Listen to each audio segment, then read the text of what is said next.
अस्सलाम वालेकुम दोस्तों, मेरा नाम है इजहार ख़ान। आप दे रहे हैं यूट्यूब। तो ये डबल डोर रेफ्रिजरेटर है। तो इसकी जो ना कंडेंसर लाइन जो इंटरनल और ट्रे में जा रही है, उस जगह से आप देख रहे होंगे लीक हो रहा है। तो इसमें ऑयल आया हुआ है। तो ये बहुत ही एक कॉमन सी जो है ना साइन है कि गैस लीकेज का। जहाँ पे ऑयल आ जाए तो वहाँ से गैस को बाहर निकल जाती है। तो ये R12 है। R12 जैसा कि आपका मालूम है वो काफ़ी अरसे से बंद हो चुकी है। तो इसकी जगह हमने ये आप दे रहे हैं इसके वाटेज वगैरह मैं दिखा रहा हूँ। तो मेन टॉपिक तो हमारा गैस को रीफ़िल करने का।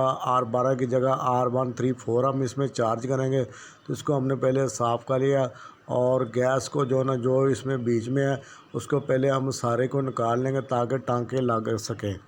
अगर गैस नहीं निकालेंगे तो टांके आपके नहीं लगेंगे। तो दोस्तों, अगर आपने अभी तक हमारे चैनल को सब्सक्राइब नहीं किया तो सब्सक्राइब ज़रूर कर लें। बेल के बटन को ऑल नोटिफिकेशन पे ऑन कर लें। तो दोस्तों, चलते हैं वीडियो की तरफ। तो सबसे पहले हम इसको उतार लेंगे, गैस को निकालेंगे पूरा। गैस को निकलने के बाद लाइन को निकाल के तो उसकी जो ना पिन वाल है, पिसिंग वाल है, उसकी पिन को हम निकाल लेंगे। जैसे ही हमने वेल्डिंग करनी तो अंदर हीट पैदा होनी है और हीट को जगह मिलनी चाहिए डिस्चार्ज होने के लिए। अगर डिस्चार्ज ना हो पाएगी तो उसके में ना टांका नहीं लग पाएगा। तो ये आपको दिखा रहा हूँ FN नेशनल का कंप्रेसर इसमें लगा हुआ है। तो R12 का बहुत काफ़ी अर्सा हो गया, तकरीबन 2000 में शुरू हो गई थी R134 आना। और R12 जो है ना वो कंप्रेसर वगैरह बंद हो गए थे उनके। तो इसमें आप देखेंगे तो इसको मैंने आज से कोई 5 साल पहले इसमें गैस डाली थी, R134 ही डाली थी। अगर आपके जहन में इस तरह का क्वेश्चन है कि भी R12 की जगह हम R134 डालेंगे तो कोई अच्छा रिज़ल्ट नहीं निकलेगा, तो ये तकरीबन ऑलरेडी 4 से 5 साल चल चुकी है R134 में ही। तो हमने पिन को निकाल दिया। इसको बहुत इजीली आप निकाल सकते हैं। अब इधर से जो है ना प्रेशर इजीली निकल सकेगा। तो मैं इसको सोल्डरिंग कर दूंगा। इसके लिए आप पहले इसको अच्छे तरीके से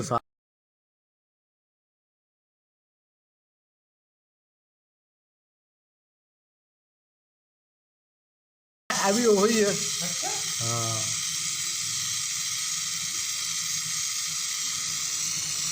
अब आप देख रहे हैं कि पिन को निकालने का क्या मकसद है। इससे आप देख रहे हो धुआं उठ रहा है और हीट इधर से जो ना निकल गई। तो टांके हमारे लग चुके हैं।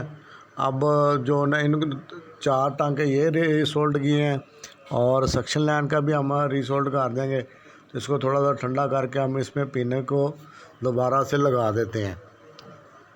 तो दोस्तों, सेम बाकी तो आपको पता ही है कि इसी तरीके के साथ आपने वैक्यूम करना। उसके बाद को गैस को चार्ज करेंगे, इसको थोड़ा सा ठंडा होने देंगे और इसके बाद हम इसको वैक्यूम करना शुरू करेंगे पिन लगा के। तो प्रेशर आप देना चाहें तो दे सकते हैं, लेकिन मेरे हिसाब से तो प्रेशर इतना नहीं देना चाहिए क्योंकि इसमें ये रनिंग कंडीशन में फ्री थी, बिल्कुल खाली नहीं थी। अभी भी इसमें ऊपर वाले हिस्से में कूलिंग थी और जो वेपोरेटर है पूरा ठंडा हुआ था। आप इनको मैं लगा देता हूँ। तो मैं बात कर रहा था कि वेपोरेटर बिल्कुल ठंडा था। अगर आप एयर का प्रेशर देंगे तो अंदर नमी चले जाएगी। अगर आप के पास नाइट्रोजन है, नाइट्रोजन के साथ प्रेशर दे सकते हैं। लेकिन ये सिपिच थी, सेम थी, इसमें ज़्यादा बबल नहीं बनेंगे। अगर आप प्रेशर दे के बबल चेक करने की कोशिश करें, बबल इतने ज़्यादा नहीं होंगे बाज़। तभी गेज लगा के हम इसको जो ना वैक्यूम करते हैं। वैक्यूम आप मुख्तलिफ टाइम होता है। अगर आपके पास बड़ा वैक्यूम पम्प है तो वो जल्दी वैक्यूम हो जाएगा, नहीं तो तकरीबन आधा घंटा तकरीबन लग ही जाता है। तो आधा घंटा हम इसको वैक्यूम होने देंगे। तो वैक्यूम को मैंने ऑन कर दिया। अभी इसको कुछ देर हम वैक्यूम होने देंगे, तकरीबन आधा घंटा तकरीबन लग गया था। तो इसको जो ना वही तरीक़ाकार है जैसे मैंने R22 में गुजार दी थी। तो उसके बाद हल्का सा वैक्यूम कर लें। तो वैक्यूम होना शुरू हो गया। थोड़ी देर हम इंतज़ार करेंगे। कुछ देर आप चेक करना चाहे तो चेक भी कर सकते हैं, आधा पौना घंटा वैक्यूम के बाद। प्रमोट करना अगर आपको शोर है तो आप फौरी तौर पर भी गैस डाल सकते हैं। तो दोस्तों, वैक्यूम हमारा हो चुका कंप्लीट। ये आप देख सकते हैं 134 का सिलेंडर है, एनिमल का। गैस अच्छी वाली आप डालें। चाइनीज की कोई इस तरह की गैस को फ्रिज में यूज़ ना करें, इसी में वो चल जाती है, लेकिन फ्रिज का जो है ना, इसमें आप बिल्कुल भी ना यूज़ करें गैस अच्छी वाली यूज़ करें।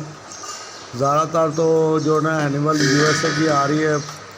अगर आपके कंट्री में इसके अलावा भी कोई आती है, बेल्जियम या फ्रांस, इटली, उनकी भी आप यूज़ कर सकते हैं। तो अभी मैं इसको लैंड को पर्ज कराऊँगा। लैंड को लाजमी तौर पर पर्ज करवाएँ आप। थोड़ी थोड़ी गैस हम फिल करेंगे। तो इसके तरीक़ाकार यही है कि आप अगर पुराना काम कर रहे हैं, पुरानी फ्रिज है, तो इस तरह का कोई भी सिस्टम है, तो उसमें आप थोड़ी थोड़ी करके गैस चार्ज करें, बहुत ज़्यादा बेस्ट है। अगर आपका सिस्टम नई चीज़ है तो उसके में आप बाई वेट भी चार्ज कर सकते हैं। उसमें टाइम आपका कम लगेगा, बाई वेट करके तो चार्ज करना शुरू कर दें। तो उसके बाद आप उसको कुछ देर रुक के 4-5 मिनट गैस फीड होने के बाद उसको ऑन कर सकते हैं। तो इसी तरह मैं भी करूँगा, इसको गैस थोड़ी सी बढ़ा के तो हम इसको जो ना ऑन कर देंगे। अभी हम इसमें कुछ डाल रहे हैं थोड़ी थोड़ी करके गैस।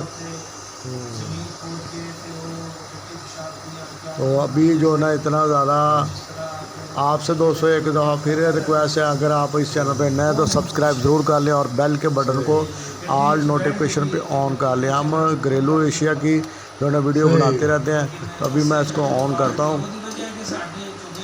तो इसकी सप्लाई को मैंने ऑन कर दिया पावर को। और देखें आप, साथ ही नीचे सुई आनी शुरू हो गई है, रनिंग शुरू हो गई है।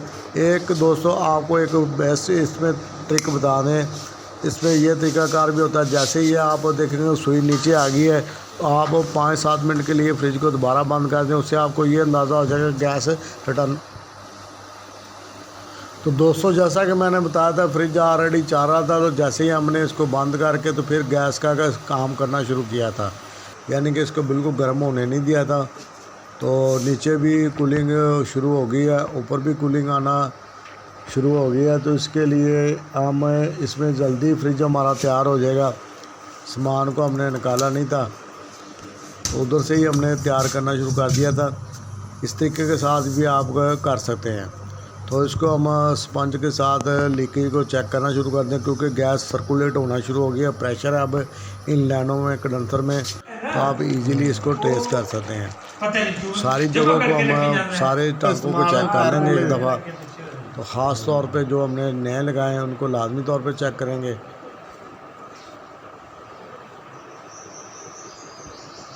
ठीक हो गया दोस्तों। तो ये आप भी इसमें गैस और डलेगी, 0 से नीचे आ गई सुई। इसको हम दोबारा से जो है ना दोबारा फिर चेक करते हैं। बारी बारी चेक कर लेंगे अच्छे तरीके के साथ, ताकि गैस के ज़ाया होने से बचत हो जाए, हमारी टाइम की बचत हो जाए। अगर लीकेज आया तो इधर से हमें पता चल जाए, ज़्यादा गैस डालने की ज़रूरत ना पड़े। तो अभी इसमें और गैस डलेगी। गैस हमारी रनिंग हो चुकी पूरी। अभी हम इसको पेंट, जितने भी टांके साथ साथ पेंट भी लगा देंगे। उसके बाद थोड़ी सी गैस को और बढ़ा देंगे।